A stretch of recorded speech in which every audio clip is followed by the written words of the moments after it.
entonces vamos a ver hoy análisis en el dominio del tiempo nuevamente. Y bueno, la frase de hoy es de Madame Curie: la humanidad también necesita soñadores para quienes el desarrollo de una tarea sea tan cautivante que les resulte imposible dedicar su atención a su propio beneficio. Bueno, un día como hoy, por desgracia el día de hoy, murió Arcadio Poveda. Arcadio Poveda es uno de los astrónomos más prominentes de México, un gran maestro, un gran astrónomo, también fue director del Instituto de la sede de Tonantzintla del Instituto de Astronomía de la UNAM, fundador del planetario en su tierra natal, Mérida. También fue de los que participó en este proyecto tan fabuloso que descubrió que lo que mató a los dinosaurios en realidad fue la explosión de un meteorito que cayó precisamente en Yucatán, en Chicxulub. Y se dedicó a estudiar la masa de las galaxias elípticas, encontró una fórmula para dar una estimación de la masa de estas galaxias que se utiliza en cualquier lugar, en cualquier libro de texto, es debida a él. Y recientemente, en los últimos años de su vida, se dedicó a estudiar cráteres planetarios, fundó en México un grupo que se dedica a análisis de meteoritos, que es muy reconocido a nivel mundial. Entonces, hoy dedicamos una parte de la clase al profesor Arcadio Poveda, que por desgracia se nos adelantó el día. Entonces, ¿qué vimos la clase pasada? ¿Quién me cuenta?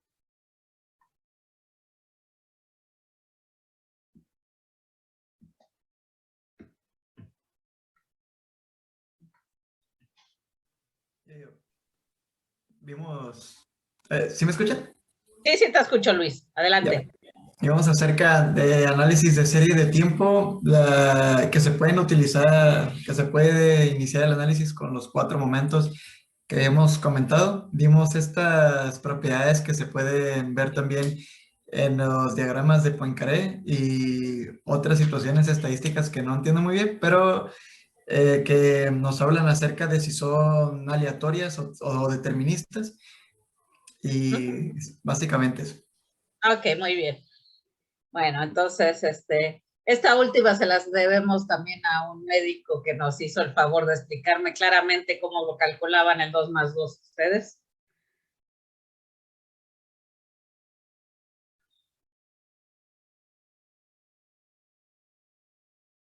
Y bueno, ¿qué hemos visto? Efectivamente, lo que hemos visto son series de tiempo. Vimos conceptos básicos de series de tiempo. Vimos que una serie de tiempo simplemente es un conjunto de datos que son observados a lo largo de un periodo de tiempo. La tendencia la podemos calcular con el valor promedio de los datos, es hacia dónde se dirige la mayoría de los datos, o sea, el primer momento, el momento más importante de los datos. Vimos que también los datos tienen a muchas veces componentes de tipo estacionales, y si nosotros sumamos la tendencia y todas las componentes cíclicas de la serie que estamos viendo, nos va a quedar finalmente una componente que es una componente de tipo aleatoria, y esta componente nos va a hablar mucho del comportamiento de la señal, y entonces es parte de la que hemos utilizado. Entonces, los conceptos básicos para una serie de tiempo, pues es la tendencia, sus periodicidades, sus fluctuaciones. La tendencia, ¿cómo la encontramos? La encontramos muy fácilmente calculando medias móviles en la forma más sencilla. Hay técnicas más sofisticadas como splines cúbicos, descomposición en modos empíricos, etcétera, etcétera. Las periodicidades, vamos a ver en la próxima clase, que se pueden determinar fácilmente con transformada de Fourier.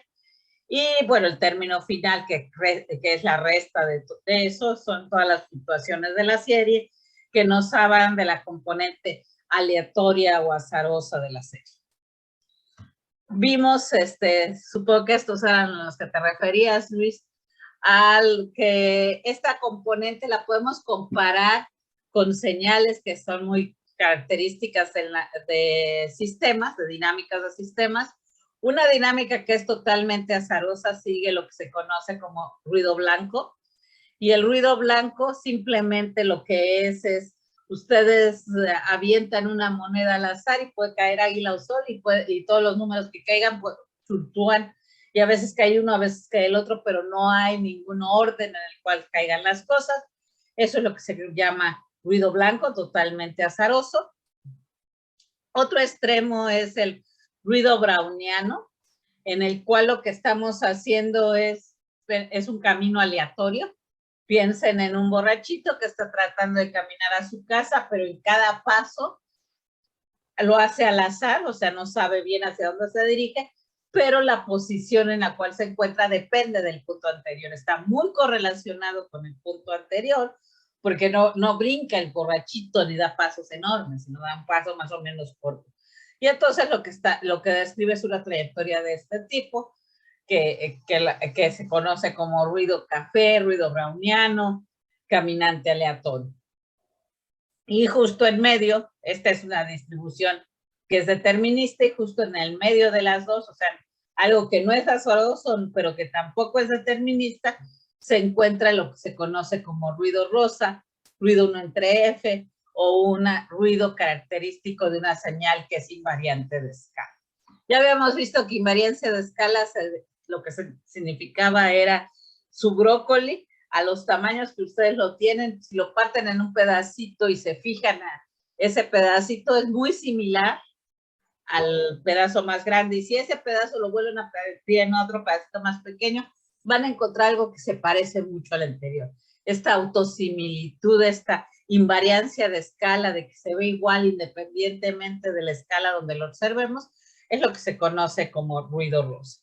Entonces, esto nada más es para que los tengan de referencia en su cerebro, de que tenemos un ruido que es un ruido aleatorio, ruido blanco, que es característico de sistemas que se mueven al azar.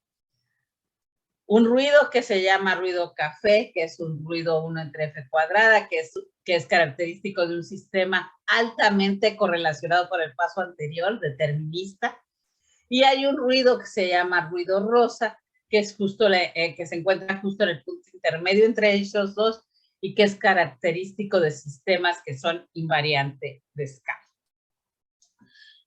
También vimos que es muy importante graficar nuestras series de tiempo porque podemos obtener mismos valores numéricos de una serie, podemos tener el mismo valor promedio tanto en el eje X como en el eje Y de estos datos, la misma varianza, todos estos tienen la misma varianza, tanto en X como en Y, la misma función de correlación, o sea, si yo me fijo cuál es la correlación, cuál es la R de Pearson de todos estos sistemas, va a ser exactamente la misma y va a ser muy alta, va a ser de 0.98, y el mismo ajuste lineal a los datos.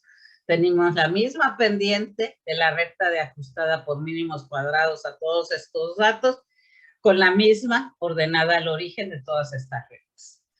Entonces, pero si ustedes se fijan, las cuatro funciones son totalmente distintas. Entonces, recuerden, es muy importante graficar los datos para saber que, por ejemplo, aquí lo que estamos viendo es una tendencia, una función que es constante en Y, independientemente independientemente del valor de Y que ustedes asignen, siempre van a tener el mismo valor de X, pero que tuvo la desgracia de tener un outlier muy, muy grande que hizo que esto pudiéramos ajustarle una red y pudiéramos además decir que la dispersión es la misma. Entonces, esta función, en realidad lo que más conviene es quitar este outlier para poder determinar que el comportamiento de los datos simplemente es una función constante.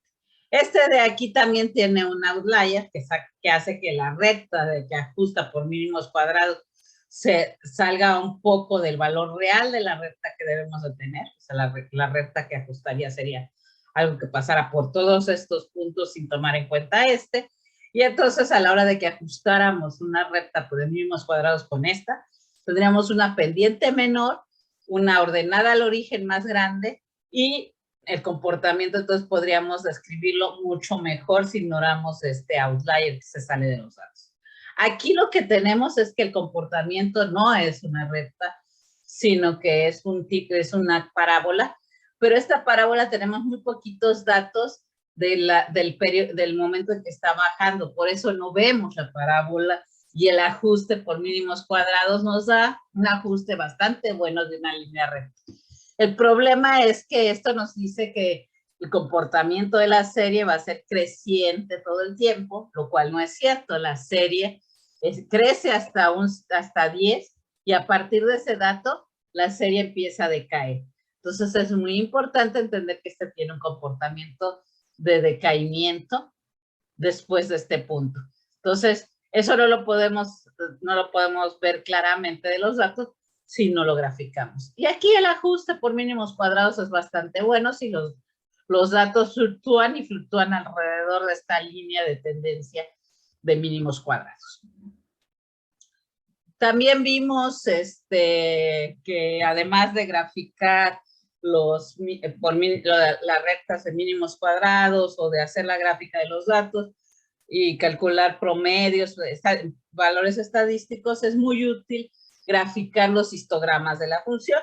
Simplemente eso sí es importante cuando graficamos histogramas, es decir, cuántas veces se repite un valor en una serie de tiempo. El bin, el tamaño de la ventanita donde nosotros vamos a contar cuántos datos hay, tiene que ser lo suficientemente bien escogido para que no nos quede una distribución muy, muy gruesa, pero tampoco nos quede algo que sea muy tardado de calcular. Entonces, los histogramas nos dan mucha información sobre la distribución estadística de los datos. Es un análisis que es independiente de la secuencia. Cuando nosotros calculamos histogramas, ya no sabemos el orden en que están los datos, sino simplemente qué datos aparecieron. También vimos los 4 momentos estadísticos más importantes para calcular. El primero de ellos que nos habla sobre dónde está la medida de tendencia central, dónde está el centro de la distribución. Y vimos que podemos calcular el promedio, nada más sumando todos los datos y dividiéndolo entre el número de datos.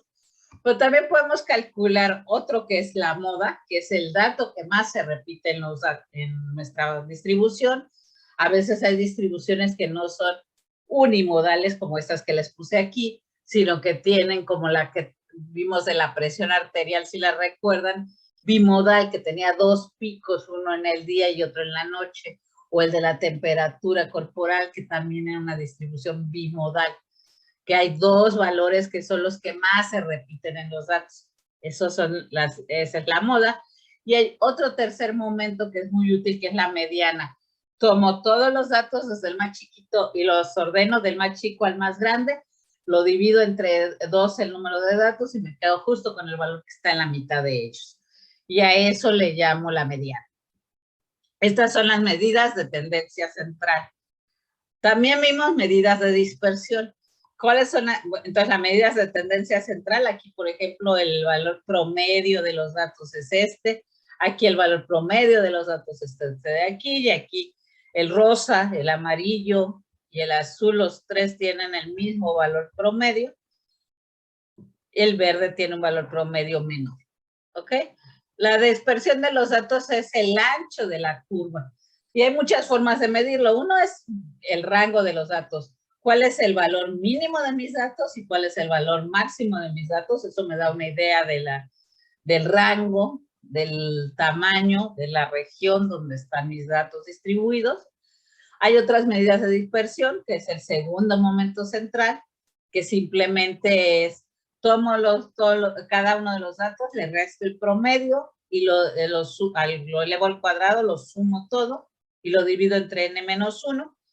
Y entonces esto me dice cuál es el tamaño el ancho de la distribución. Si yo quiero comparar este ancho directamente con la media para tener las mismas unidades, tengo que tomarle la raíz cuadrada.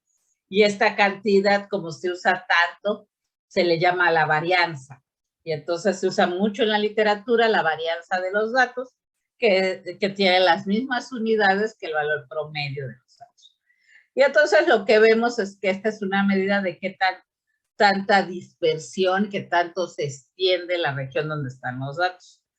También puedo utilizar otra medida. Otra medida es agarro y digo los datos, cuántos datos necesito para que a partir de ahí el 90% de la distribución o el 75% de los datos estén ahí. A eso le llamo el tercer cuartil. Y luego, o sea, simplemente divido la distribución en 4 pedazos y entonces me quedo con los que representan más allá del 25% de los datos. A eso le llamo el primer cuartil. El segundo cuartil corresponde precisamente a la mediana de los datos. El tercer cuartil corresponde a algo en el que tengo, solamente me falta el 25% de los datos para completar la distribución. Entonces, puedo definir los cuartiles de mi distribución. Esas también son medidas de dispersión. Luego tengo otras medidas que tienen que ver con la simetría de la distribución, qué tan simétrica es mi distribución. Y entonces tengo que si la distribución tiene una cola muy larga hacia la izquierda, primero voy a ver el valor promedio, luego va a aparecer la mediana y al final va a aparecer la moda de los datos, y entonces esto digo que tiene una simetría hacia la izquierda. Y esto también puedo medir la simetría hacia la derecha, pero en ese caso lo primero que va a aparecer va a ser la moda, después la mediana y luego el promedio de los datos. Y la puedo medir con el tercer momento de tendencia central. El tercer momento estadístico es, tomo los datos, cada dato le resto el promedio, lo elevo al cubo y luego pues simplemente normalizo esto entre el número de datos y la desviación y la varianza al cubo, SD al cubo. ¿Cómo es la curvatura de la función? ¿Qué tan aplanado están mis datos? Lo mide la kurtosis, entonces una distribución mesocúrtica en realidad es una distribución que es como la gaussiana, tiene la misma curvatura que tiene la gaussiana. Leptocúrtica es una distribución muy, muy pecuda, tiene un cuarto momento central -3 mayor a positivo, y eso quiere decir que la distribución está más picuda que la distribución gaussiana. Y platicúrtica es una distribución aplanada. Entonces, esta distribución aplanada es la que se conoce como leptocúrtica, que platicúrtica, y eso me dice que es muy representativa de sistemas que tienen distribuciones uniformes, o sea, todos los valores están presentes en la distribución.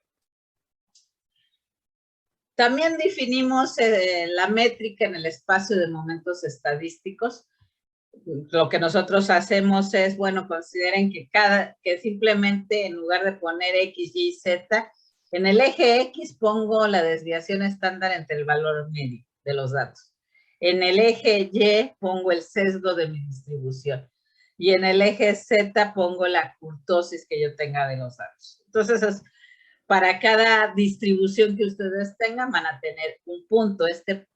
Y lo que yo defino como la métrica de este espacio de momentos estadísticos simplemente es el radio, este vector que está aquí, el tamaño de él, y eso es lo que le definimos como parámetro alfa y que hemos usado de manera muy exitosa en muchos de los trabajos para comparar sujetos de control con sujetos que tienen diversas enfermedades. Y entonces, pues nada más sería la raíz cuadrada de la desviación, el coeficiente de variación al cuadrado, el sesgo al cuadrado, más la kurtosis al cuadrado. Si lo que tenemos es una distribución gaussiana, sesgo y kurtosis valdrían 0 para la gaussiana, y entonces alfa no sería más que el coeficiente de variación, la varianza entre el valor promedio de los datos. Entonces es una métrica que además me dice qué tan cerca o qué tan lejos estamos de ser una distribución gaussiana. En cierto sentido, esto mide la gaussianidad de mi sistema. Y bueno, esto lo aplicamos en particular como un medidor del control homeostático. Ya ven que estábamos diciendo que queremos nosotros ver cómo nos alejamos de un sistema de control homeostático. Cuando nos alejamos precisamente de este control homeostático o lo perdemos, quiere decir que estamos enfermando y queríamos tener alguna medida cuantitativa de esa pérdida. Y entonces lo que hicimos es, aquí estamos viendo el intervalo entre pulsos cardíacos, este es el IBI, y el SBP es la presión arterial sistólica, y simplemente si hacemos el cociente entre ellos dos, vamos a tener una medida de qué tan bueno es mi control cardíaco para mantener en los valores que necesito la presión arterial sistólica. Y bueno, aquí lo que les estoy mostrando son datos de sujetos de control en los que estamos calculando precisamente este valor alfa para diversos sujetos de control, y entonces esta línea lo que les dice simplemente son todos los valores que tenemos de nuestros sujetos, tanto para los sujetos de control para ritmo cardíaco y para presión arterial, y esta alfa sería el cociente entre ellos. Ahorita vamos a ver ejemplos aplicados directamente a todos estos marcadores. También vimos los diagramas de Poincaré, que son muy fáciles de calcular. Simplemente tomo los datos y los grafico contra los datos un punto en el punto siguiente. Entonces, este punto es el valor del ritmo cardíaco graficado contra el ritmo cardíaco en el punto anterior, y así sucesivamente. Y entonces esta nube de puntos que me hablan qué tanto se parece el valor de mi ritmo cardíaco con el valor del punto anterior, es una muy buena forma de medir la correlación de la señal, qué tan correlacionados, de medir la memoria de corto alcance de mi serie de tiempo. Y entonces eso lo podemos medir de forma de que si nosotros tenemos todos los puntos sobre esta línea recta 45 grados, quiere decir que el valor de este latido es idéntico al valor del latido anterior, y el valor de este latido es idéntico al valor del latido anterior, y entonces esta igualdad de circunstancias me hace que quede sobre una línea recta. Si yo soy totalmente descorrelacionado, si no tengo memoria, si no me acuerdo dónde di el paso anterior, ¿qué es lo que va a pasar? Que pues en realidad cada punto va a poder ocupar cualquier lugar del espacio, y entonces lo que voy a tener va a ser un círculo. Entonces algo totalmente azaroso va a ser un círculo, algo totalmente determinista va a estar sobre la línea 45 grados, y bueno, lo que nosotros vamos a tener es que en realidad algo que va a representar salud va a ser algo que sea una elipse alrededor de, que sea el valor, la justa medianía entre estas dos distribuciones. Por comodidad se le llama a este eje mayor de la elipse SD2 y a este SD1, y no son más que la varianza de la distribución, y en el caso particular de ritmo cardíaco también se han asociado con las respuestas del sistema parasimpático y simpático. Pero eso lo vamos a ver también con más calma después. ¿Dudas hasta ahí? No, doctora, todo bien hasta el momento. Bueno, entonces lo que quiero es terminar lo que habíamos visto y luego ponernos un poquito a cómo le está yendo con la tarea. La tarea, por supuesto, la entregan el próximo martes, pero quería saber si alguien se ha atorado con alguna interpretación de sus resultados, o todos van bien, o ni los han visto. No, yo sí las estuve viendo y hasta ahorita voy bien. Nada más estaba viendo los momentos estadísticos y creo que no tengo ninguna cosa rara que tenga que objetar o que tenga que decir. Ok, perfecto. Bueno, pues entonces esperemos que todos puedan hacerlo sin problema.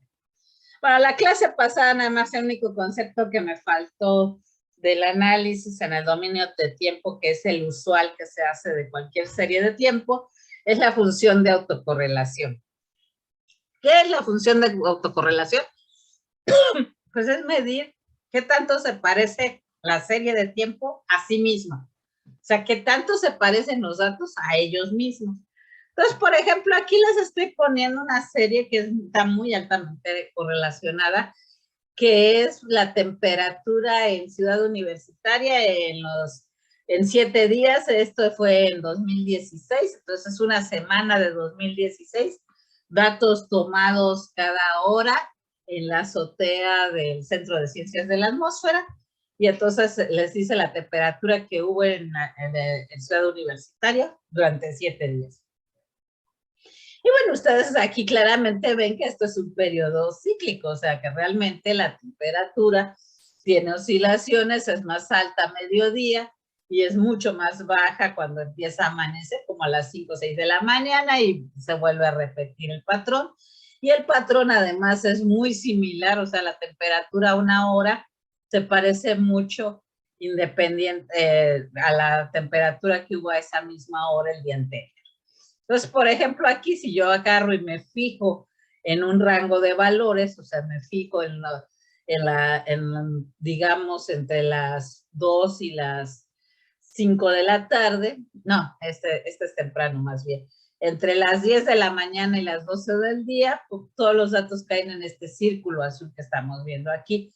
Y si me fijo en el día siguiente, los valores, si se fijan, se parecen muchísimo. Y además, más aún, la forma en que crecen los valores se parece muchísimo. Por supuesto, hay fluctuaciones, o sea, la bajada aquí no se parece tanto a la bajada aquí, pero en general hay un retraso de un día y el valor toma un valor muy alto, la función de autocorrelación, justo en ese día.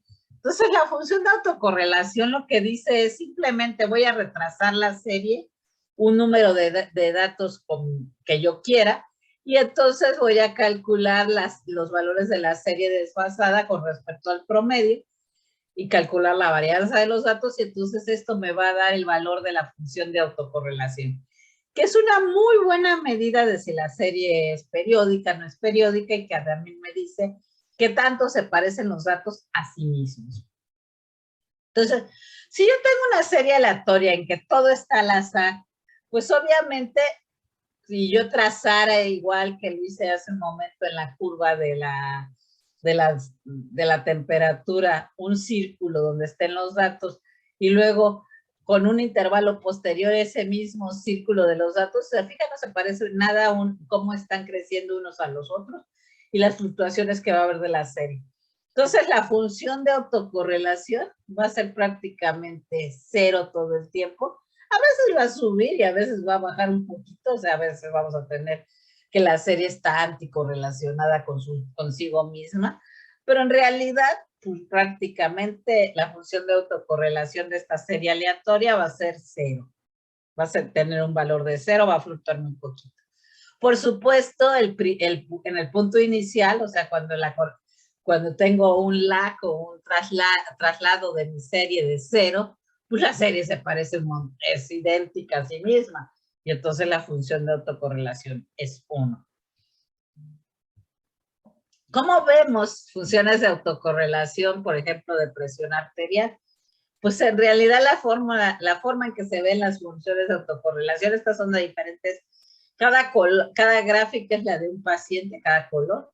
Y bueno, lo que vemos es que primordialmente tienen, si yo estoy en cero, la función es idéntica a sí misma, entonces la función de autocorrelación toma un máximo valor, pero luego hay momentos en que se vuelve a repetir, no es periódico esto, pero sí hay oscilaciones del sistema. El tamaño para que la serie ya no se parezca en nada a la serie original se le llama la longitud de correlación. Si es muy grande, quiere decir que la serie se parece mucho a sí misma. Si es muy chiquito, quiere decir que la serie se parece poco a sí misma. Entonces, aquí les voy a poner también, para que tal vez la idea se vea más clara, 3 series de tiempo. Estas son series de tiempo de ritmo cardíaco. O sea, el ritmo cardíaco de un sujeto joven de 25 años, masculino, y estamos viéndolo en 3 posiciones. Es de 21 años. Este sujeto estuvo durante 5 minutos sentado en reposo, 5 minutos de pie y 5 minutos respirando rítmicamente a 0.1 Hz. ¿Y qué es lo que vemos? Bueno, si yo me fijo en la serie de tiempo del sujeto cuando está acostado, pues lo que vemos es que la función de autocorrelación simplemente decae, y cuando terminamos los 3 minutos, que es lo que nosotros los 5 minutos que nosotros medimos de los datos, pues simplemente nunca se repitieron los datos, no hay un máximo ni nada, simplemente cada vez se va pareciendo menos a la serie original. O sea, si hago desfases pequeños, sí me parezco un poco a los datos, pero no tanto. Cuando está de pie, también pasa lo mismo. O sea, no hay ninguna parecido en los datos, no hay ningún pico, no se parecen los datos así. ¿Qué quiere decir eso? Que la función, que los datos en realidad tienen una componente de fluctuaciones y no tienen ninguna periodicidad del ritmo cardíaco. Respirando normalmente, estando acostados o estando de pie, el ritmo cardíaco de una persona sana, pues simplemente tiene una función de autocorrelación que decae y no tiene ningún pico que me diga que se repite un valor en los datos, que se parece a una cierta distancia con los datos anteriores. ¿Y qué es lo interesante cuando estamos respirando rítmicamente? Lo primero que brinca rápidamente en la serie de tiempo es que si alguien está respirando perfectamente, está respirando muy bien, o sea, le está haciendo caso perfecto al médico de respirar rítmicamente a 0.1 Hz, vemos que la serie de tiempo cardíaca, esta no es la de respiración soy igual, es una curva periódica de 0.1 Hz. Se vuelve simplemente una función periódica de 0.1 Hz, igualito. Y la función de autocorrelación, pues, ¿qué es lo que va a pasar? Pues que se parece justo en estos intervalos de 0.1 Hz. Entonces, se empieza a decaer y ya no parecerse tanto, pero luego se vuelve a parecer a los datos anteriores y luego vuelve a ya no parecerse tanto, pero cuando llego al siguiente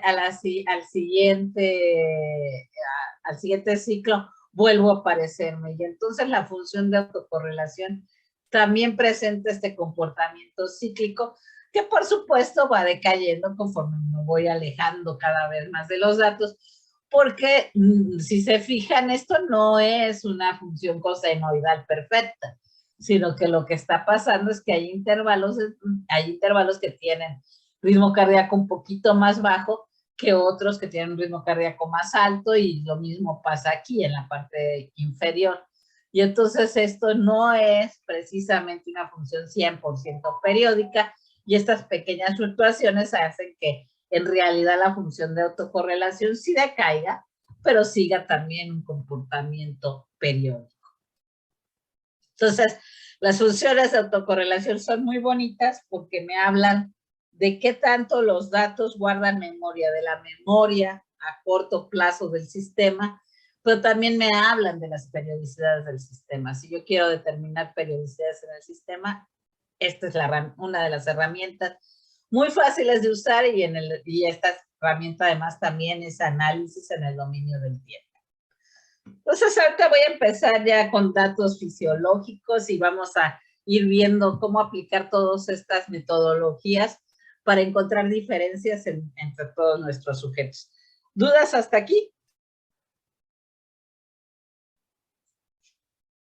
Doctora, ¿podría volver a explicar el de la presión arterial donde tiene varios colores? Lo que pasa es que no entendí muy bien. Creo que cada uno de ellos representa un sujeto. La serie de tiempo de un sujeto. ¿Y el blanco qué es? ¿Una correlación perfecta? O sea, No, es otro sujeto. ¿Es otro sujeto? Sí. Nada más que es un sujeto que tenía, que tenía un poquito más altas sus presiones arteriales, pero es el mismo, todos son sujetos distintos. Y todos estos son 30 sujetos sanos.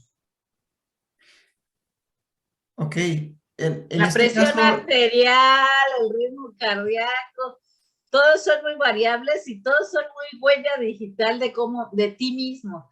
Entonces, en realidad, todas estas fluctuaciones que muchas veces se ignoran, no son cero. O sea, hay fluctuaciones en el sistema que nos hablan del estado de salud del sujeto, y para cada sujeto son diferentes. O sea, los sujetos son distintos, no son iguales. Si hiciera esto en ratoncitos, las curvas serían muy, muy similares. Los ratones de laboratorio súper controlados y que están todos bajo las mismas condiciones experimentales, tienen variabilidades pequeñitas, mientras que los seres humanos tenemos variabilidades enormes. en todas las señales que tomes. Doctora, perdón, aquí cuando tenemos la función de autocorrelación en 0, con un delay de 0 segundos, ¿no esperaríamos una correlación perfecta? Sí, nada más que la escala está puesta nada más para poderlos comparar de manera más clara. Aquí en realidad creo que era 5 el que correspondería a 1. Okay. O sea, no le hagas caso a la escala. En realidad esta es correlación perfecta, pero no todos los sujetos llegan al mismo pico porque depende de cada sujeto cuál es su ancho de distribución. Ok, entonces aquí podríamos esperar a lo mejor que en algún momento, si esto es cíclico, por ejemplo, si se toma durante 24 horas, de las 24 horas, pues durante durante 7 días a la semana, podríamos esperar a lo mejor que se repitieran en diferentes horas del día y así... Sí. Ah, ok, ya entendí para qué sirve. Ok, va. Sí. Es exactamente, si es cíclico, no por esto, sino porque estás midiendo 20 días de una persona y esto va a tener un ciclo que tiene que ver con el ciclo circadiano. Por supuesto vas a ver el ciclo circadiano y una forma de verlo va a ser que aquí vas a ver que los valores se repiten cada día, que vas a ver un pico en un día, en 2 días, en 3 días, en 4 días y así sucesivamente. Ya, ok. ¿Alguien más? ¿Alguna otra duda?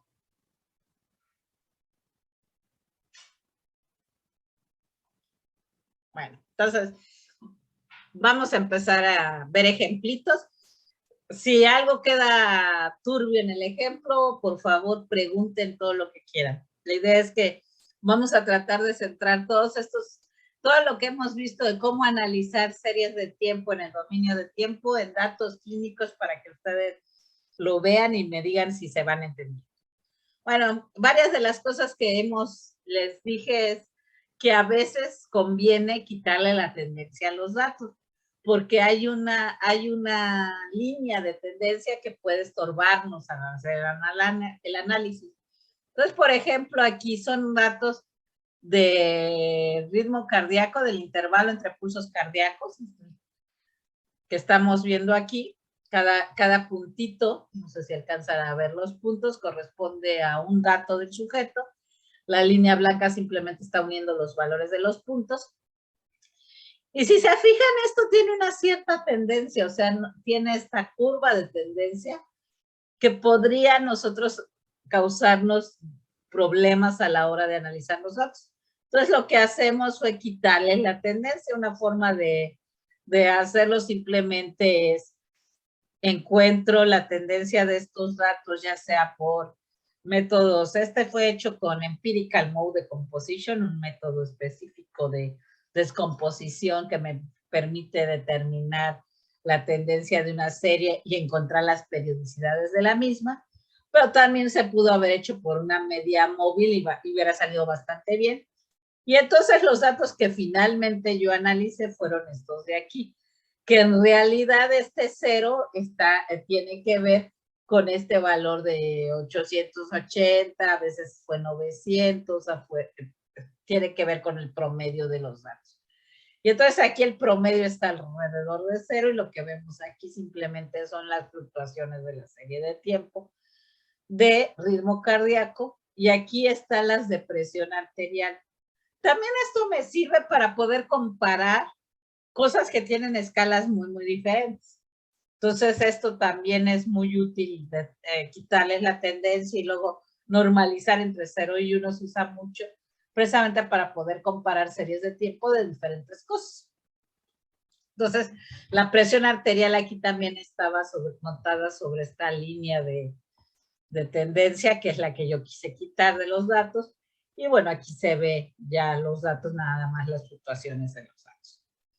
Bueno, aquí tengo otra en la que estamos teniendo una respiración libre. Este es el ritmo cardíaco de una persona que está respirando libremente.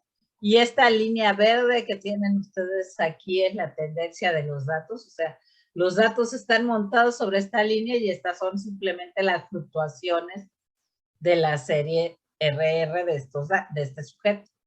Y si nosotros lo que hacemos es ahora graficar esto contra el punto anterior, o sea, los diagramas de Poincaré, lo que vemos es que los datos están en una elipse, pero que es una elipse un poquito más redondita. Estos son datos de un joven de 21 años, sano, sin ninguna enfermedad fisiológica. Todos los parámetros fisiológicos están normales de este sujeto.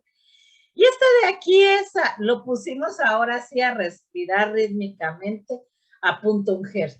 Y bueno, usted rápidamente se ve que aquí está oscilando periódicamente a 0.1 Hz. Este es el RR del sujeto. Y bueno, lo que vemos es precisamente estas periodicidades que lo hacen que sea muy, muy periódica la señal de RR de este sujeto. Y cuando nosotros graficamos el diagrama de Poincaré, ahora ya no está tan disperso los datos, sino que ya están más en la elipse que acumula el 90% de los datos, ya está más pequeña, más cercana a la línea recta, pero sigue siendo una elipse.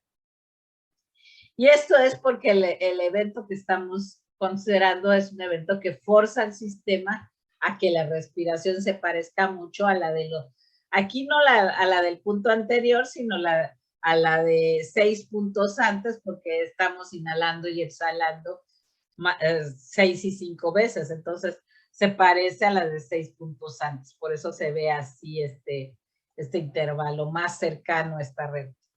Entonces, ya ven que los diagramas de Poincaré también no nada más dependen de nuestro estado de salud, sino de cómo estamos respirando, si estamos acostados, si estamos parados. Entonces, todos estos parámetros, todas las variables fisiológicas dependen de la situación en la cual nos están midiendo. Nada más para recordar nuevamente, ya habíamos visto el modelo de Ising, ahora espero que las gráficas del modelo de Ising ahora les queden más claras.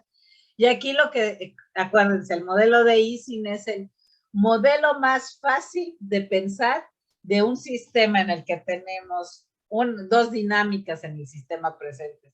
Una dinámica que es la de temperaturas muy altas, que es totalmente azarosa, y una dinámica totalmente determinista de temperaturas muy bajas, en que todos los espines están orientados, entonces todos los espines apuntan en una dirección, la magnetización es máxima, y en el caso del azar, la mitad de los espines apunta hacia arriba, la mitad apunta hacia abajo, entonces la magnetización promedio es 0.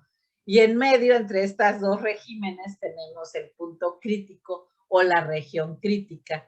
Y esta región crítica que estamos mostrando aquí en dorado es la región donde tenemos justo la transición de fase entre un régimen en el que domina la dinámica determinista, donde todos están alineados, y otro régimen donde domina el azar y todos los espines, la mitad está alineado hacia un lado y la mitad hacia el otro. Entonces, si yo calculo el valor promedio de la magnetización, justo en el punto crítico vamos a tener la transición entre una región y la otra. La varianza de los datos se vuelve máxima justo en el punto crítico. El sesgo de la simetría de la distribución cambia de sentido justo en el punto crítico. Antes del punto crítico, la distribución tiene colas hacia la derecha, pero después del punto crítico, la distribución ya no tiene colas, se vuelve bastante simétrica, tiene simetría 0. Entonces estamos viendo que este sistema pasa de un régimen al otro, y justo el punto de transición es esta región crítica. La kurtosis, la curvatura de la función, pasa recuerden, para gaussiana en este caso es 3, porque está sin restarle el 3. Aquí el 3 no se lo quité. Entonces, gaussiana sería 3. Pero hay justo en este momento es que pasamos de tener, primero nos volvemos muy leptocúrticos y luego y después del punto crítico nos volvemos muy platicúrticos y luego ya regresamos a hacer distribuciones gaussianas. Entonces, En el modelo de Ising también es importante cómo se ve la función de autocorrelación. Por supuesto, si yo aquí estoy viendo la función de autocorrelación del LAC1, o sea, simplemente le estoy corriendo una unidad. Y entonces ahora cuando grafico qué tanto se parece la función consigo misma trasladada una unidad, vemos que en el punto crítico, en la región crítica, esa correlación es máxima. La memoria del sistema se vuelve máxima. Entonces, esta medida de la memoria del sistema o de la transferencia de información del sistema se maximiza justo en el punto crítico. Entonces, por eso es importante este punto crítico, porque me habla de la máxima correlación de la función consigo misma y ocurre justamente en esta región crítica. Otro resultado que es muy interesante y que a veces no lo tomamos tanto en cuenta, pero que sí es, porque es muy fácil de calcular, o sea, cuando hacemos cálculos, este resultado es muy importante porque es muy fácil de hacer.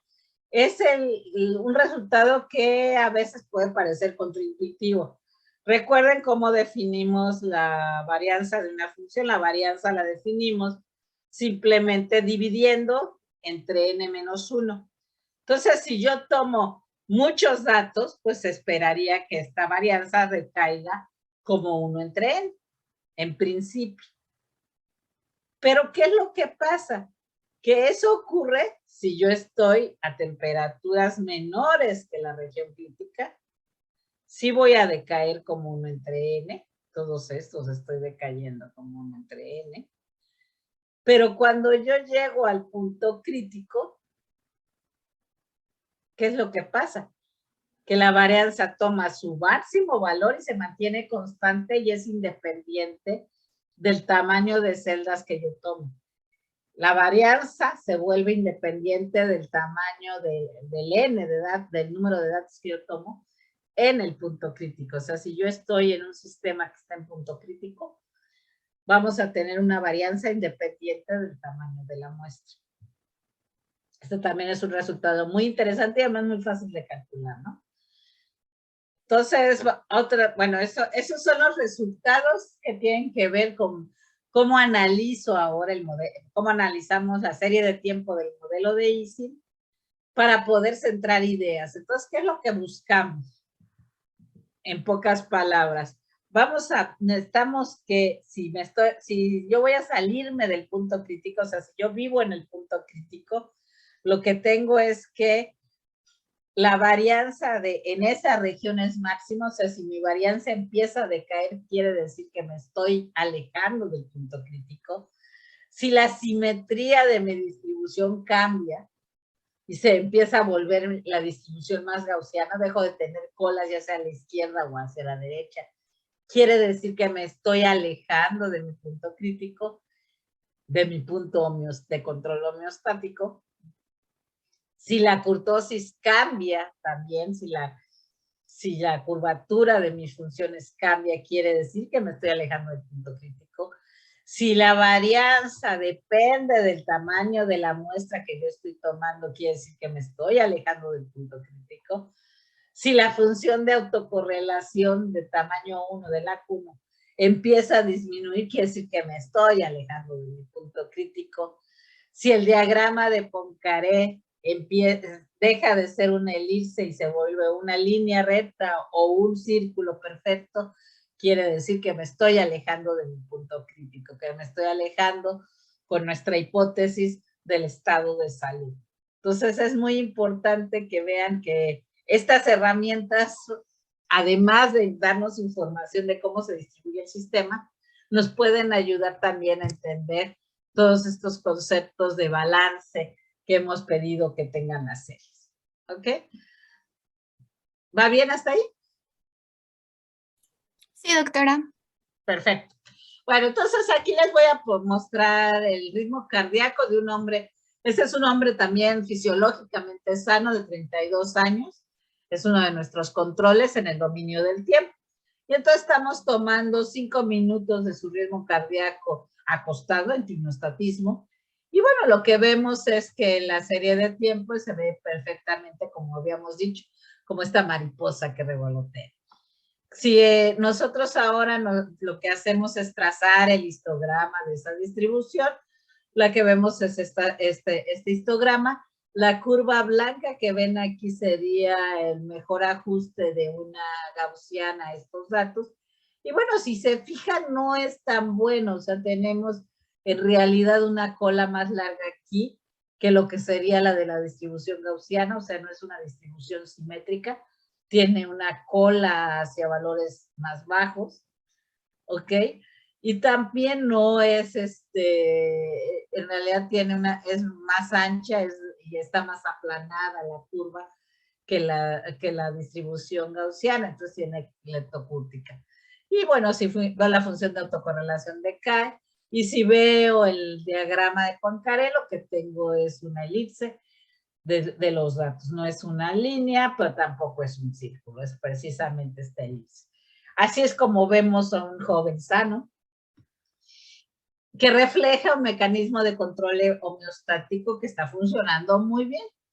Que es muy interesante que aún con estas herramientas que solo están utilizando los datos en el dominio del tiempo y que son muy, muy fáciles de calcular, vemos que los mecanismos en hombres y en mujeres son diferentes. O sea, los mecanismos de control homeostático en hombres y mujeres son distintos. Es muy importante. Normalmente pensamos cuando decimos que las diferencias fisiológicas entre hombres y mujeres, solo en las diferencias que tienen que ver con respuesta hormonal, pero estas respuestas se ven reflejadas en todo nuestro organismo. Entonces, nuestro ritmo cardíaco, nuestra presión arterial, todas las variables fisiológicas que a ustedes se les ocurra que pueden medir, van a ser diferentes en hombres y en mujeres. Entonces, no son las mismas. Aquí tenemos datos de un hombre, el RR de un hombre de 21 años, y los datos RR de una mujer de 21 años. Son sanos ambos sujetos. Y bueno, lo primero que vemos es que la mujer tiene mucho menos variabilidad que la que tiene el hombre. Que la variabilidad de los datos del hombre es enorme comparado con los de la mujer. Entonces ya saben, chicas, cuando les digan los hombres que son muy variables, díganles, no, pero el corazón variable lo tienen ustedes. Todos los jóvenes de su edad tienen un corazón muy variable comparado con las chicas. Luego también la distribución es más asimétrica, la de los hombres, que la distribución de las mujeres. La distribución de las mujeres es asimétrica, pero no tanto como la de los hombres. Y cuando vemos diagramas de Poincaré, si se fijan, las mujeres tenemos un corazón más rígido también ahí. Se parece más, o sea, está la elipse que engloba los datos es esta de aquí. En cambio, la elipse que engloba los datos en los hombres es esta de aquí. Es mucho más variable, pero también es una elipse que también es mucho más ancha que la elipse de las mujeres. Y la región del espacio, o sea, la variabilidad, es mucho menor la variabilidad que tienen las mujeres que la variabilidad que tienen los hombres. Entonces, la respuesta cardíaca, el ritmo cardíaco de las mujeres es una respuesta mucho más robusta que la respuesta de los hombres. La respuesta de los hombres es mucho más variable.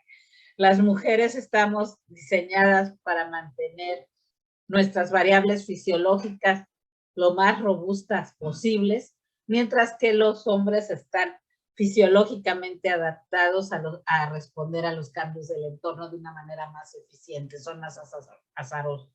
Entonces ellos pueden responder mejor a los cambios del entorno, mientras que las mujeres responden menos a los cambios del entorno.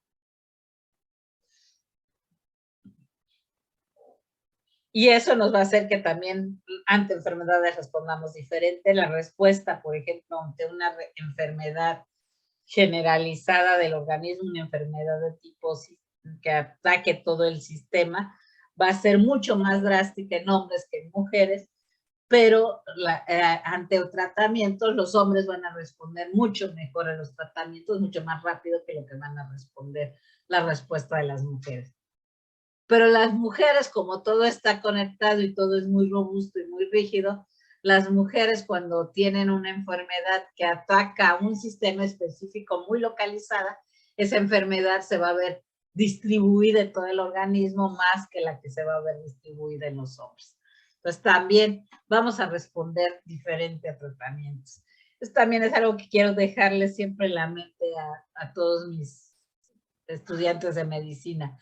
Hombres y mujeres somos diferentes, entonces es muy importante que cuando ustedes hagan tratamiento de enfermedades y cuando ustedes vean a los pacientes, no nada más consideren diferencias de edad, sino que consideren también las diferencias de género, que son fundamentales para poder responder de manera adecuada a los tratamientos clínicos. También hay una fragilidad asociada a la vejez. Estos son distintos datos de distintos hombres. Está el 21 en la edad, 23, 30 y 31. Y estas son de hombres mucho mayores de edad. Estas son de 71, 73, 77. Y ustedes, si se fijan, la diferencia es muy significativa entre jóvenes y viejos. ¿Qué es lo que vemos? Que el corazón de los hombres viejos ya se volvió mucho más rígido, tiene mucha menos variabilidad que el corazón de los jóvenes. El corazón de los jóvenes es más variable que el corazón de los hombres viejos. Y además también el rango de valores, o sea, la dispersión, la variabilidad de la señal, es mucho menor en hombres viejos que lo que es en hombres jóvenes. En hombres jóvenes tengo mucha variabilidad de las señales. Entonces, ¿qué es lo que pierden los hombres al envejecer? Esta capacidad de adaptación. Cada vez la fragilidad en cierto sentido es volverse más robusto. Recuerden, el ideal es estar en la justa medianía, no ser ni robusto ni totalmente adaptable. ¿Y qué pasa al envejecer? Que nos empezamos a volver mucho más robustas nuestras series y entonces perdemos capacidad de adaptarnos a los cambios del entorno. Entonces aquí les estoy poniendo también el análisis del ritmo cardíaco en el dominio del tiempo. Entonces estas son diagramas de Poincaré de hombres y mujeres. Ya les había yo dicho que las mujeres somos más rígidas que los hombres y que también al envejecer se vuelven distintos.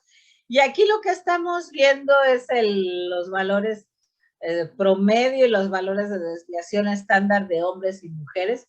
Amarillos son datos, cada punto amarillo corresponde a un dato de un hombre y cada punto verde corresponde a dato de una mujer, tomados durante 5 minutos acostados. Y aquí lo que vemos aquí es la gráfica de bigotes o de barritas del sujeto. Esta línea en medio corresponde al valor promedio de los datos y hacia arriba y hacia abajo es una desviación estándar, así es como trazamos estas cruces. Amarillos son hombres, verde mujeres, y bueno, lo que vemos claramente es que podemos separar los sujetos, o sea, estadísticamente somos muy distintos hombres y mujeres jóvenes. Las mujeres jóvenes son menos variables y al envejecer, lo más interesante es que las mujeres tienen un corazón que sigue siendo poco variable. Aquí ya la diferencia no es estadísticamente significativa, o sea, las mujeres tenemos un corazón un poco más rígido que lo que teníamos cuando éramos jóvenes, pero no tanto, mientras que los hombres el cambio es muy drástico. O sea, el cambio de los hombres sí es muy, muy drástico. El corazón de los hombres envejece mucho más que el que cambió las mujeres. Las mujeres mantenemos esta estabilidad a lo largo de toda nuestra vida. Y en el valor promedio de los datos también se ve. Los hombres empiezan a volverse un poco taquicárdicos al envejecer y ese fenómeno no se ve claramente en las mujeres. Las mujeres siguen manteniendo el mismo valor. Entonces, bueno, y también estos mecanismos de control homeostático cardiovascular van a depender de la posición. Aquí les estoy poniendo precisamente este parámetro alfa que les dije. Estas son mujeres en posición supina, mujeres que están de pie, hombres, y esto es cuando están respirando rítmicamente. Y bueno, lo que vemos claramente es que las señales son distintas en hombres y mujeres y depende mucho de la posición en la que nos encontramos. Para los hombres hay un cambio muy, muy drástico. Recuerden, les he dicho que hemos visto que los hombres se adaptan más a los cambios del entorno y entonces como se adaptan más a los cambios del entorno, los hombres cuando están acostados y se ponen de pie, cambia mucho el valor de su mecanismo de control homeostático, o sea, este parámetro alfa cambia mucho al ponerse de pie, mientras que el de las mujeres disminuye, pero no es estadísticamente significativa esta disminución, y sí cambia un poquito hacia abajo. Lo interesante es que cuando estamos respirando rítmicamente, el mecanismo es el mismo para hombres y mujeres, no podemos distinguirnos. ¿Por qué? Es porque estamos ante un estresor que nos está forzando a que nuestro sistema entre en resonancia con las ondas de Meyer que andan en todo nuestro organismo, y entonces por eso el ritmo cardíaco se vuelve muy cíclico, muy periódico, y entonces no vemos una diferencia en las series de tiempo de hombres y mujeres cuando están respirando rítmicamente. Por supuesto, ya vimos, hay cambios simplemente por ponernos de pie, por respirar rítmicamente. También hay estos cambios cuando hacemos ejercicio. Cuando estamos en reposo tenemos una variabilidad muy alta en el ritmo cardíaco y en la tasa de respiración, pero cuando nosotros estamos forzados a correr, lo que pasa es que no nada más la serie de tiempo aumenta, sino que la variabilidad del ritmo cardíaco se vuelve muy pequeña y también la variabilidad en la tasa de respiración se vuelve pequeña, además de aumentar su valor. Y luego hay un periodo de recuperación en el que lo que recuperamos no nada más son los valores promedio de la serie, sino también la variabilidad de la misma. ¿Había una pregunta por ahí?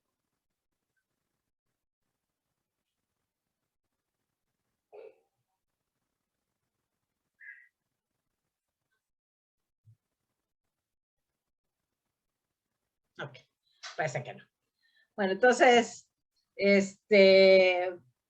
esto también, ¿para qué nos puede servir? Bueno, por ejemplo, si nosotros queremos separar la respuesta de vasoconstricción por el vasoreceptor o la respuesta miogénica del organismo y estudiarlos, porque podemos querer estudiar enfermedades debidas a estos efectos, podemos hacer un experimento muy simple. ¿Qué es lo que hacemos? Tenemos a nuestro sujeto acostado con la mano en el pecho. Aquí los estamos midiendo con este aparato que se llama portapress, que mide simultáneamente ritmo cardíaco y presión arterial. Lo que mide es en estos dedales la presión, el pulso de presión que hay en los dedales aquí continuamente, cada milisegundo. Y entonces esa señal la interpreta y construye a partir de ellos en la presión sistólica, la presión diastólica y el ritmo cardíaco del sujeto. Y aquí lo que estamos viendo precisamente son esos valores. Para el ritmo cardíaco la precisión es de décimas de segundo, para la presión arterial es de milímetros de mercurio, igual que para la sistólica y para la diastólica, y la escala es muy, muy grande en la escala temporal, pero bueno, finalmente los datos se toman cada segundo para reportarlos aquí en esta gráfica. Y bueno, aquí lo que estamos viendo es el sujeto está acostado con su manita en el pecho, este es su ritmo cardíaco, su presión arterial sistólica y la diastólica, y luego simplemente lo que hace el sujeto es bajar la mano. ¿Qué pasa cuando baja la mano el sujeto? Desde el punto de vista médico, ¿quién me dice? ¿Qué voy a ver? ¿Una respuesta miogénica o de vasoreceptor? ¿Y por qué?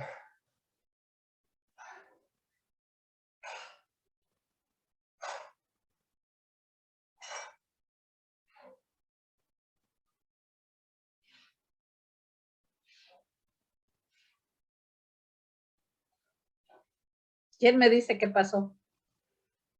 Es un sujeto que tenía la mano en el pecho, baja la mano, está en la misma posición, está acostado. ¿Qué cambié?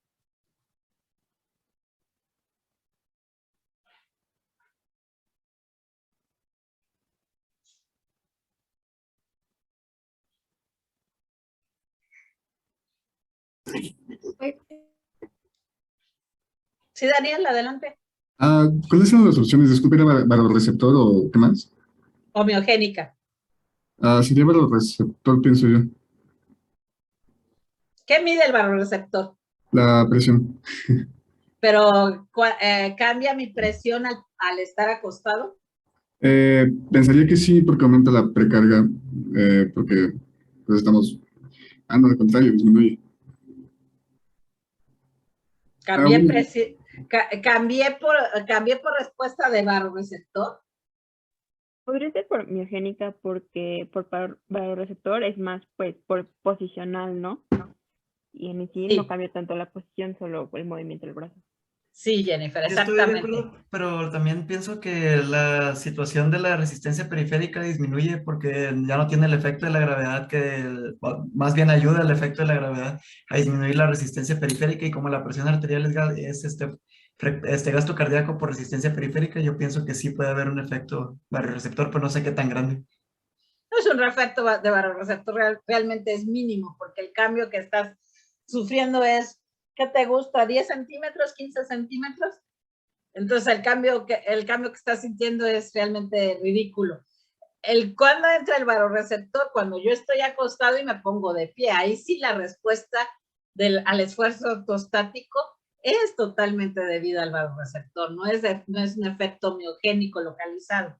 Entonces, el hecho de bajar la mano lo que está midiendo es la respuesta de vasoconstricción miogénica del sistema, porque no estoy, bueno, si fuera el hombre elástico y mi brazo mide 10 metros, pues sí, efectivamente pasaría lo que dice Luis, pero pues si simplemente fue un cambio de unos cuantos centímetros, no va a pasar nada en el barorreceptor, no lo va a detectar ese cambio. Entonces, lo que estamos midiendo aquí es la respuesta miogénica. Y aquí cuando nos paramos, efectivamente lo que estamos viendo es la respuesta del barorreceptor. ¿Qué es lo que está pasando? ¿Quién quiere describirlo? Esta de aquí, recuerden el ritmo cardíaco, esta de aquí es presión arterial. ¿Qué pasó aquí? Aquí, cuando yo hice el cambio, mi ritmo cardíaco no cambió. ¿Por qué? Y baja drásticamente cuando me pongo de pie. ¿Por qué?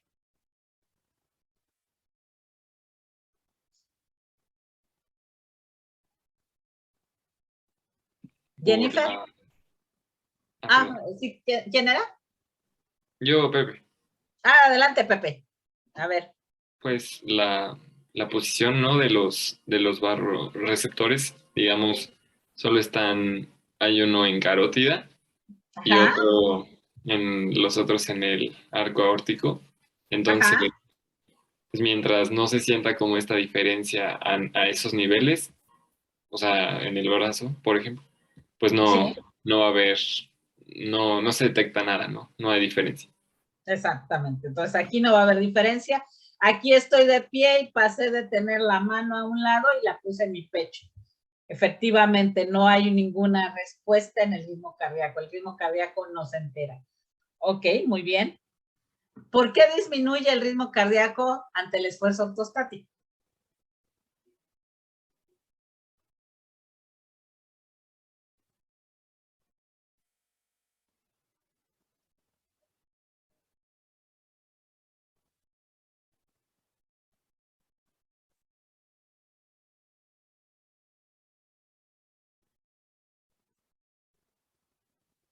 Ya me dijeron, ante el esfuerzo miogénico.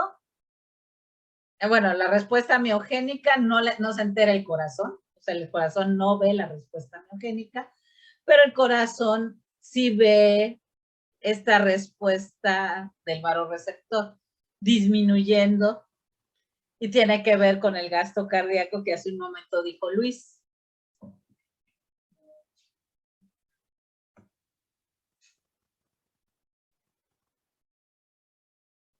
Cuando me pongo de pie, ¿qué es lo que pasa? Lo que pasa es que tengo que bombear más sangre al cerebro, porque la sangre baja debido a la fuerza de gravedad y entra en la respuesta además del barorreceptor que dice que estamos teniendo un cambio de presión tremendo y lo está midiendo.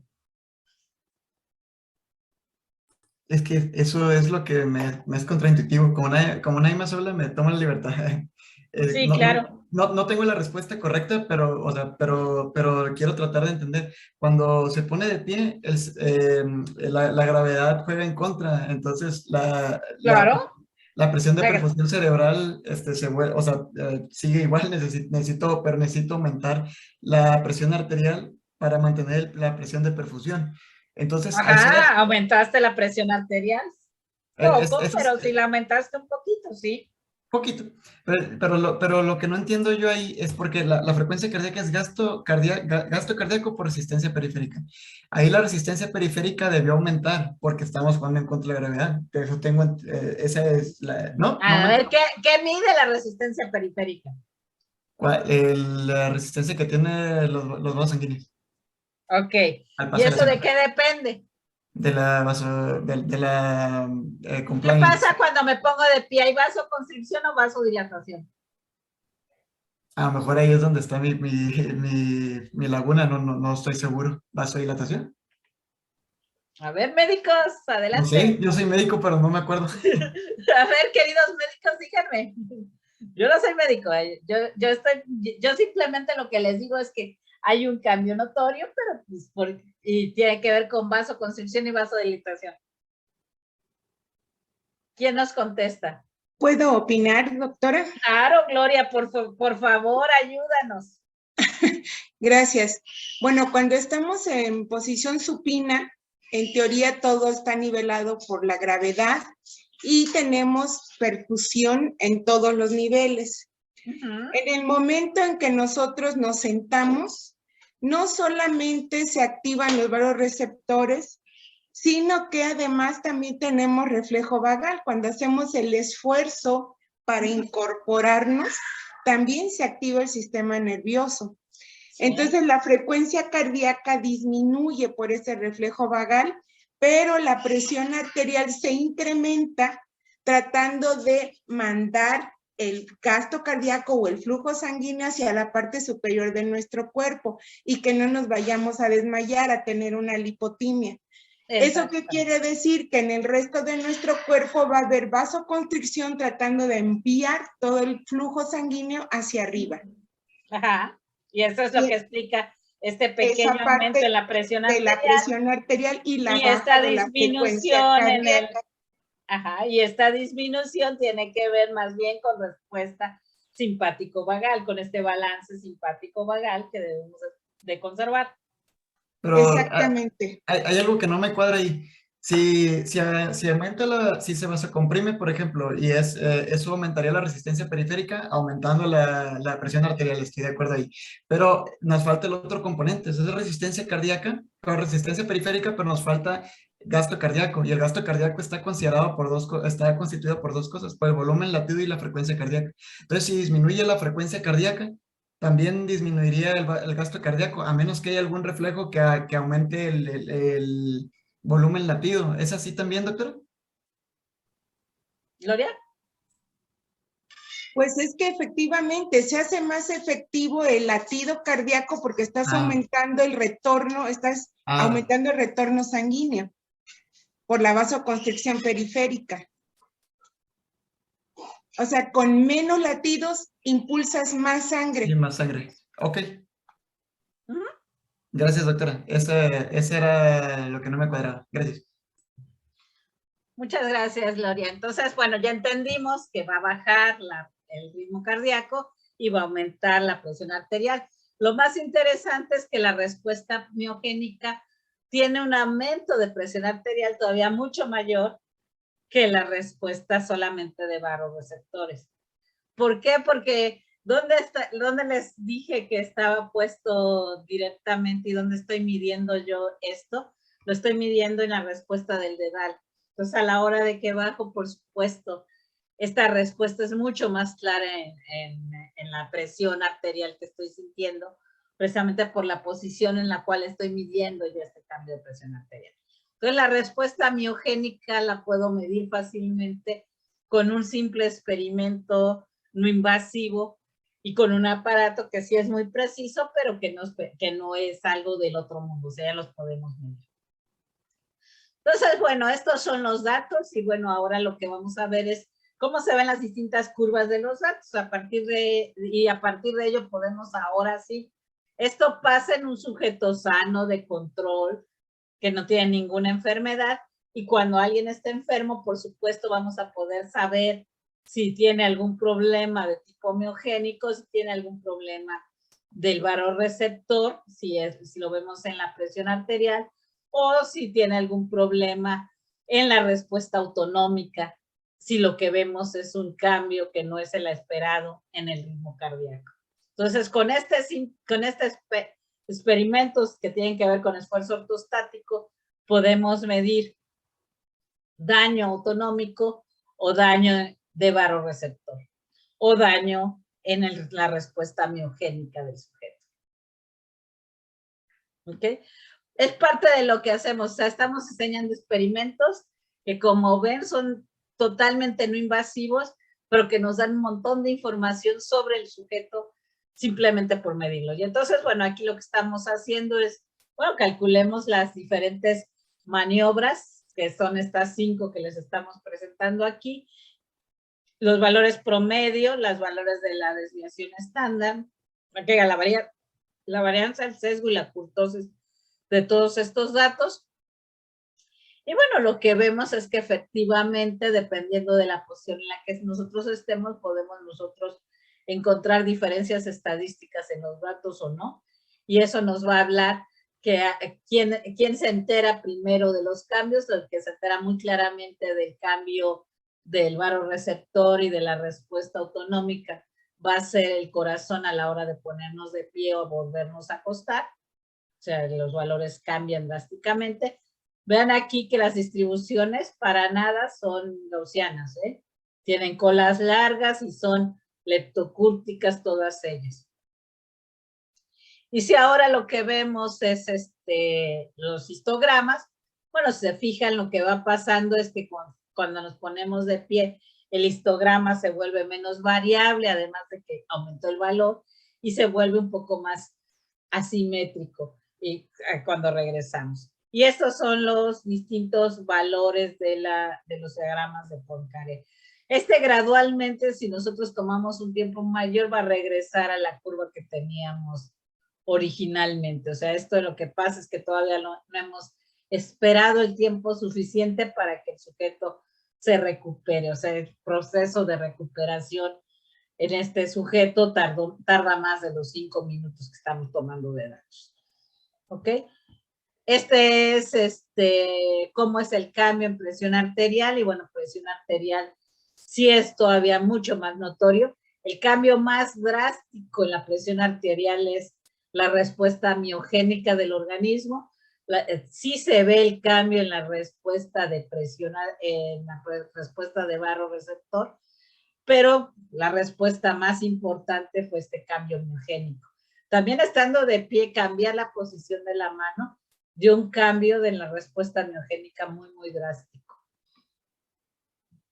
¿Ok? Y son como se ven ahora los histogramas de estas distribuciones de presión arterial. Recuerden que la presión arterial tiene menos variabilidad y es más simétrica en cierto sentido que lo que es el ritmo cardíaco. Y si vemos las elipses de la presión arterial en los diagramas de Poincaré, si se fijan, son muy, muy rígidas, es muy robusto el sistema. La variable que nosotros tratamos de controlar, la variable robusta de nuestro organismo en estos modelos de control que les había estado platicando, es presión arterial, y la variable que trata de regular el sistema es el ritmo cardíaco, una de las tantas, ¿no? Entonces, este es el diagramita que ya les había presentado, y bueno, aquí se ve claramente igual que lo vimos en las figuras anteriores.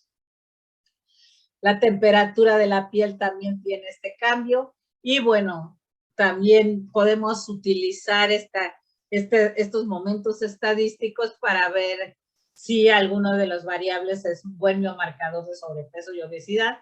Y por ejemplo, vemos que hay una diferencia muy significativa en todos los momentos estadísticos. Aquí les puse las gráficas de bigotes, como se llaman mucho, en la que esta línea que ven aquí, marcada, es el valor promedio, es la mediana de los datos.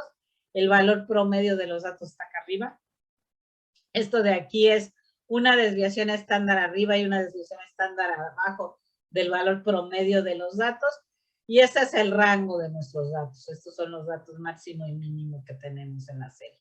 Y entonces podemos aquí de un solo vistazo saber si la serie es asimétrica, porque vamos a ver que aquí la mediana está por debajo del valor promedio de los datos. Si la serie es, si la serie además tiene una gran varianza o tiene una varianza pequeña, y entonces podemos comparar todos los momentos estadísticos simplemente con estas gráficas de Vivox.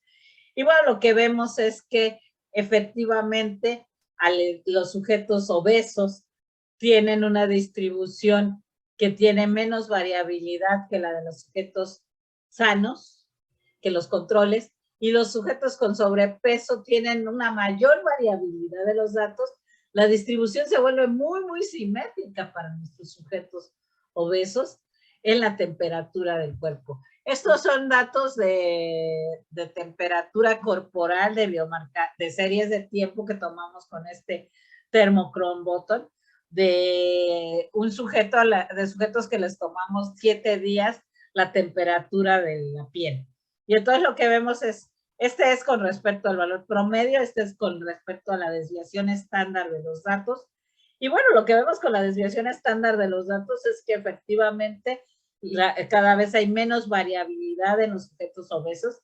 Es decir, un sujeto obeso va a tener una temperatura en promedio mayor que la temperatura que tienen los sujetos sanos, pero va a tener una menor variabilidad, se va a poder adaptar menos a los cambios del entorno, les va a ir peor cuando haya grandes fluctuaciones de temperatura alrededor.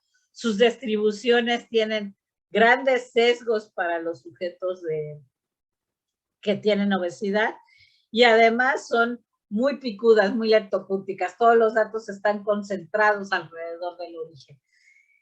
Nuevamente, tienen poca capacidad de adaptarse a los cambios del entorno. Pierden la capacidad de adaptación a los cambios en la temperatura exterior.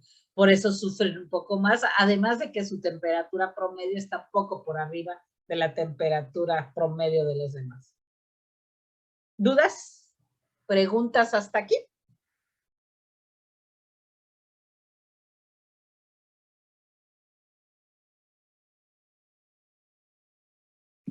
Yo tenía una, doctora, nada más de los datos para graficar, ¿no?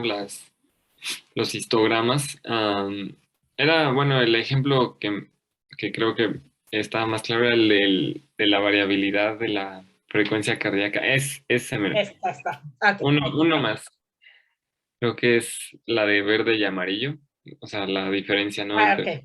Hombres y mujeres. Okay. Ajá. O sea, es que en el eje de las X, ahí que se utiliza. Bueno, es que en mi serie de datos es medir la frecuencia cardíaca a lo largo del tiempo. Ajá, aquí estamos usando RR. Entonces, era justo, o sea, no sabía cómo iba a graficar el histograma y después cómo iba a hacer yo luego lo de Ok, Juan Carlos. agarras tu RR, este creo que se ve mejor en esta de aquí. Entonces yo agarro, por ejemplo, este es el intervalo entre pulsos cardíacos, que es el 1 entre R. Entonces, 1 entre RR, entonces son muy similares las dos. Entonces aquí, ¿qué fue lo que yo hice? Fue agarrar ventanitas de 0.01 segundos. Entonces, aquí tomo de entre 0.9 y 0.91, entre 0.91 y 0.92 es este de aquí, entre 0.92 y 0.93, y simplemente tomo una ventanita que es aquí entre 0.91 y 0.92 y trazo una línea y cuento cuántos datos hay ahí, simplemente. Y así es como se traza el histograma de este. Y entonces me dice, bueno, en ese intervalo hubo del orden de 8 datos que están presentes.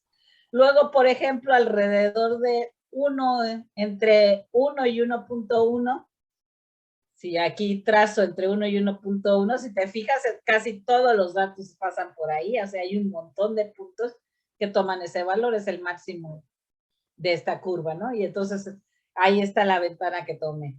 Lo ideal es que aquí a la hora de que tú hagas tu separación, o sea, cuál es el intervalo donde voy a hacer mis datos, pues lo hagas de tal forma que te queden los datos superpuestos unos con los otros, pero no las ventanas muy separadas ni muy anchas. Si yo hubiera agarrado no una ventana de punto 1, si no hubiera agarrado una ventana de punto 5, aquí nada más hubiera tenido uno de punto 9 a punto 95, entonces hubiera tenido estos tres y hubiera tomado el promedio de estos tres. Entonces me hubieran quedado rectangulotes muy, muy grandes, muy, muy gruesos, y no se vería tan claro los fenómenos, ¿no? Pero eso es con tus datos, ver cuál es el intervalo más adecuado, ¿no? Aquí lo que sí hice es que usé el mismo para hombres y mujeres, o sea, arriba usé punto 1 y abajo también usé punto 1 para trazar los histogramas totalmente, y el rango que estoy graficando es entre punto 6 y 1.6 para que sean exactamente los mismos y los pueda comparar uno a uno y decir que efectivamente la mujer tiene un rango menor y es más leptocúrtica y que se vea a ojo de los datos. Ah, ok, doctor. Es que justo la mía es como de una medición de 3 minutos, yo creo, o más. No, Sí. yo creo que un poco más, entonces ahí tengo que agarrar intervalos más grandes, ¿no? Para que no se vea. Estos son 5 minutos de datos. Ah, ok. Es que sí era lo que, por eso no entendía los números de abajo. Es de 0 a 300 segundos, 5 minutos. Ajá, y ahí tomas, pero lo divides, ¿no? ¿Cuánto vas a tomar? Y la frecuencia, ¿no? La frecuencia que utilicé aquí fue de punto 0.1, porque quedaba bonita la gráfica, se ve así como está aquí, ¿no? Entonces por eso utilicé una frecuencia de 0.01, y aquí el intervalo de datos, te digo, es de 300, son del orden de 300 datos, porque más o menos este tipo está teniendo un latido cada segundo, en promedio. O sea, y su pico está alrededor de 1. Entonces, estos son aproximadamente 300 datos. Ok, gracias. Sí. ¿Alguien más? ¿Algún otro que tenga dudas?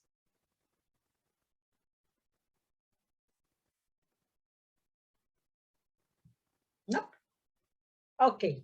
Bueno, entonces hoy lo que vimos fue series de tiempo en el dominio del tiempo. Nada más traté de darles ejemplos para aterrizar un poco más las ideas. La próxima clase vamos a ver el análisis espectral de series de tiempo. Vamos a ver transformada de Fourier y cómo calcular las componentes de frecuencia de una señal, o sea, calcular ahora sí las periodicidades que tenga mi señal original. Y esto les recomiendo que vean cualquiera de estos artículos para